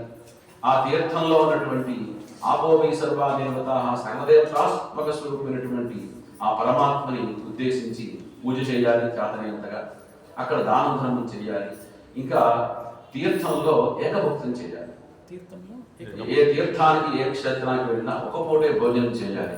వాటిలో అక్కడికి కూడా వెళ్ళి ప్రాతకాలంలో పొద్దున్నే బ్రేక్ఫాస్ట్, మధ్యాహ్నం భోజనం, సాయంత్రం లంచ్ ఏమి ఇవన్నీ దీని ద్వారా తీర్థ యాత్ర ఫలితం మనకి రాదు. అంచేత అక్కడ బ్రహ్మచర్యంగా ఉండాలి, ఏకభక్తంగా ఉండాలి, భూషణం చేయాలి, పితృదేవతలకు తర్పణ చేయాలి. స్నానాంగ ఋషి దేవత పితృతర్పణములు ఉంటాయి. స్నానాంగంగా ఋషులకి దేవతలకి పితృదేవతలకి తర్పణ చేయాలి, జలతర్పణం చేయాలి. అది చాలా అత్యంత ముఖ్యమైన విషయం. ఇది అన్ని వర్ణాల వారికి చెప్పడం, కేవలం ఒక వర్ణం కాదు. ఎవరైనా ఆడవాళ్ళు కూడా ఇక్కడ మనం చేయం, కానీ ఔత్తరాహికంలో ఆడవాళ్ళు కూడా వెళ్ళి తర్పణ చేస్తారు. ఆడవాళ్ళకు కూడా ఉంది. గయలో భాద్రపద ఒకటి పాడ్యమి నుంచి పితృమేళాన్ని చేస్తారు. ఆ పలుగుని నదిలో చిన్న పిల్లల దగ్గర నుంచి పెద్ద పిల్లల దాకా, పెద్దవాళ్ళ దాకా అందరూ వచ్చి స్నానం చేసి వారి వారి పెద్దలందరినీ తలుచుకొని నీళ్లు దిగుతారు. అట్లాగే స్నానాంగమైనటువంటి అర్ఘ్యప్రదానాలు ఉన్నాయి. ఒక స్నానం చేసేటప్పుడు సూర్యుడికి అర్ఘ్యం ఇవ్వాలి. 12 అర్ఘ్యాలు ఉంటాయి. మిత్రులకి సూర్య భావంగా పూజ అని ఆ 12 నామాలతో ఆ సూర్యుడికి అర్ఘ్యం ఇవ్వాలి. ఇంకా కొంత అవకాశం ఉంటే సువాసిని ద్రవ్యాలు కూడా ప్రాచీన కాలంలో మనకి చాటలో పశువు కుంకాలు, చీర, వస్త్రాన్ని పెట్టి ఆ గంగా అమ్మవారికి సమర్పణ చేసేవాడు. కృష్ణానది ఉంటే కృష్ణకి, గంగ ఉంటే గంగా, గోదావరి ఉంటే గోదావరికి సమర్పణ చేసేవాడు. ఇట్లా ఎంత తీర్థానికి మనం పూజ చేసి ఆ తీర్థ స్నానం చేస్తే తద్వారా ఫలితం కానీ సంకల్పం లేకుండా, ఆచమనం లేకుండా, మార్జన లేకుండా, అర్ఘ్యం లేకుండా, తర్పణ లేకుండా ఊరికనే వెళ్ళి గంగలో మునిగిస్తే దానివల్ల ప్రయోజనం లేదు. తీర్థానికి, క్షేత్రాలకి ఇంతటి పరమోత్తమైనటువంటి ప్రాశస్త్యానికి, ధర్మాన్ని వేదము, పురాణాలు మనకు అనుగ్రహించి అటువంటి ధర్మాన్ని మనం అనుష్ఠించి తద్వారా ఆ ధర్మదేవత, ఎందుకంటే ధర్మో విశ్వస్య జగత ప్రతిష్ఠా లోకే ధర్మిష్టం ప్రజా ఉపసర్పంతి ధర్మేణ పాపం అపరుదతి. ధర్మం చేయడం వల్ల పాపాన్ని పోగొట్టుకున్న వాడు అవుతాడు. ఎందుకంటే పరమాచార్య స్వామి చెప్తూ ఒక చోట చెప్తారు, జన్మన ఫలం ఏమిటి జన్మకి? ఐశ్వర్యం సంపాదిస్తే ఫలితమా? విద్య సంపాదిస్తే ఫలితమా? మరి బలం సంపాదిస్తే ఫలితమా? ఏమీ కాదయ్యా, జన్మ రాహిత్య సంపాదనమేవా. మళ్ళీ జన్మ లేకుండా చేసుకోవటమే జన్మకి ఫలితం. కథమువా తజ్జన్మరాహిత్యం సంభవిష్యతి. ఎలా సంభవిస్తుంది? కూర్చొని నాకు మోక్షం కావాలి, మోక్షం కావాలంటే వస్తుందా? మోక్ష మార్గాన్ని అన్వేషిస్తే వస్తుంది. దానికి సంబంధించినటువంటి ప్రాతిపదిక వేసుకొని ముందుకు వెళ్ళాలి.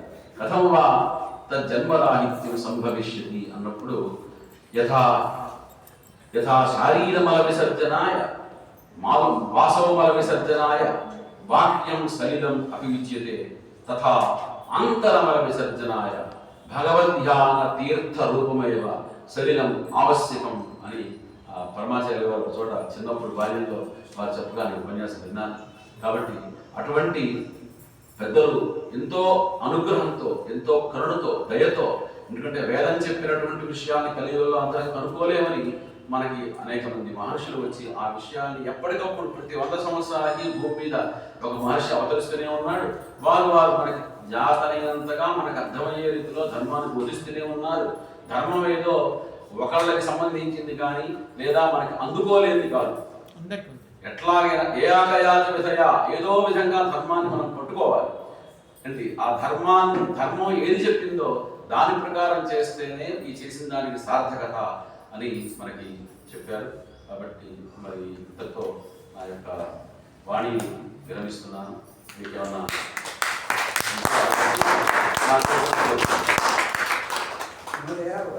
చెప్పారు సార్. చెప్పండి.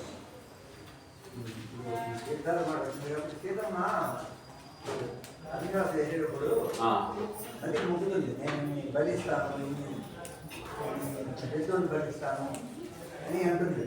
వచ్చేటప్పుడు విమానంలో వచ్చేసినట్టు ఉంటుంది. ఆ బలి ఆవిడ తీర్చిందా ముగ్గుందని లేదా అని సందేహం అవుతుందా? దాని గురించి రామాయణంలో మనం కాస్త వ్యాఖ్య ధర్మామూర్తం అనే ఒక వ్యాఖ్య ఉందండి రామాయణంలో. అది కనుక చూస్తే దాంట్లో చాలా విశదంగా దాని గురించి సమాధానం ఉంది. ఎందుకంటే ఆవిడ ఒక కారణం వల్ల భూమి మీద అయోనిజగా ఆవిడ అవతరించింది. ఆవిడ తన యొక్క ఒక భావనారూపమైనటువంటి ఒక ప్రతిని పంపించి ఆవిడ ఆ యొక్క మొక్కులన్నీ తీర్చినట్టుగా ధర్మాభూతంలో రాస్తారు. ధర్మాభూతం అని పూనా వాళ్ళ పుస్తకం వేశారు. చాలా ఇప్పుడు ఉందో లేదో నాకు తెలియదు, నేను చదివాను అక్కడ. ధర్మాభూతం అని వ్యాఖ్య, ధర్మాభూతం, ధర్మ ఆభూతం. దాంట్లో దీని గురించి రాముడు ఎలా సంధ్యావనం చేశాడు, ఎలా ఆబ్దీకం పెట్టాడు. ఎందుకంటే రామాయణంలో ఈ విషయం కూడా ఆయన వనవాసం చేస్తున్నప్పుడు మనం అంటే ఇళ్లలో ఉండి పెట్టడానికి కూడా మనకు కుదరక బయట ఏదో కాంట్రాక్ట్ ఇస్తున్నాం. రామచంద్ర ప్రభు ఆబ్దీకం ఎలా పెట్టాడు అని ధర్మాభూతంలో చెప్తారు. ఎట్లా అంటే వారు సీతమ్మ వారు వంట చేసింది, ఆయన అక్కడ ఉన్నటువంటి మహర్షులు పిలిచారు గొప్పలుగా.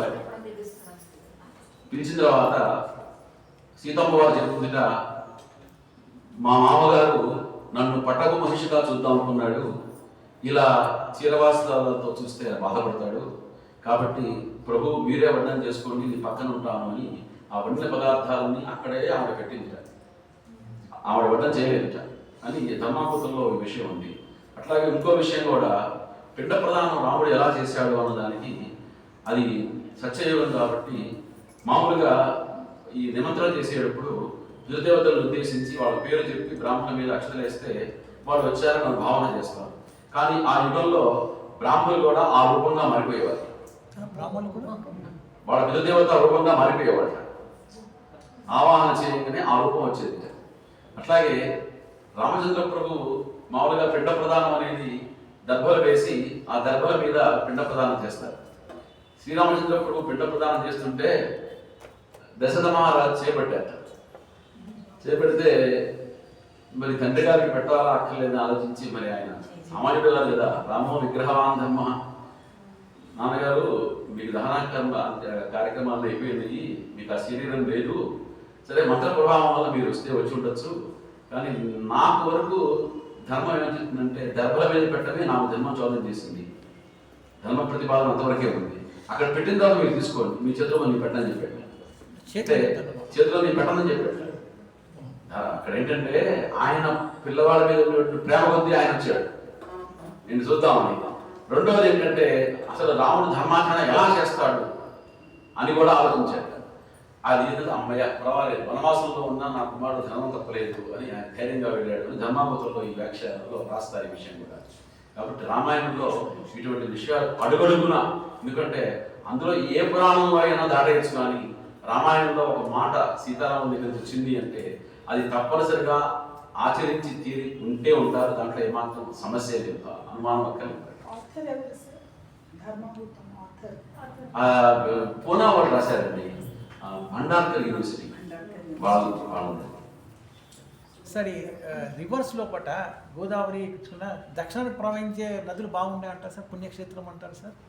ఒక్కొక్క దానికి ఒక విషయం ఉంటుంది, ఒక్కొక్క నదికి ఒక్కొక్క దిక్కుకి ప్రవహించే ఆ క్షేత్రం మంచిది అంటారు. అంటే ఇందాక మనం చెప్పుకున్నాం, కుప్యా బృహ్ణాది దాదక్షిణ వేదావై తేజస్వి లాప, దక్షిణం వైపు దానివల్ల తేజస్సుని, ఇటు ఓజస్సుని, అటు భ్రాజస్సుని, ఒక్కొక్క చోటు నుంచి ఒక్కొక్క జలాలు గ్రహించడం వల్ల ఆయా విధమైనటువంటి ఫలితాలు మనకు కలుగుతాయని కూడా దాంట్లో. అదే బాసర్ చాలా మంది వెళ్తారు, ఎందుకంటే దక్షిణం దిక్కుపోతుంది అని. వ్యాస మహర్షి అక్కడికి వచ్చి మరి ఆయన తపస్సు చేసి అక్కడ కూర్చొని పురాణాలు రాసినట్టుగా మరి కథ కదా. సార్ మన భారతదేశంలో ఎన్నో నదులు ఉన్నాయి సార్. ఆ నదులలో రెండు నదులు మన పురుషునికి సంబంధించిన నదులు, బ్రహ్మపుత్ర నది, సోన నది. అవును, మిగతా నదులన్నీ స్త్రీ సంబంధమైన నదులు.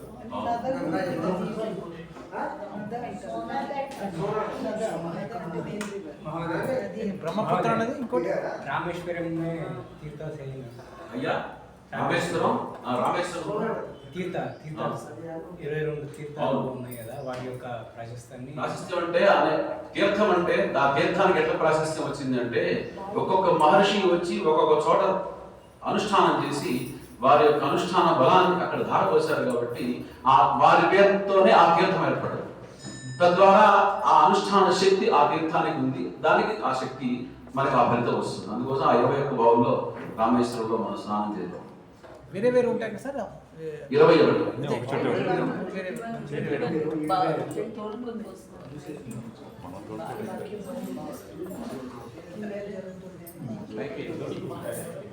స్వస్తి ప్రజాభ్య పరిపాలయంతాం న్యాయేన మార్గేణ మహిమహీషాః గోబ్రాహ్మణేభ్యః శుభమస్తు నిత్యం లోకాః సమస్తాః సుఖినో భవంతు. జై సంస్కృతం.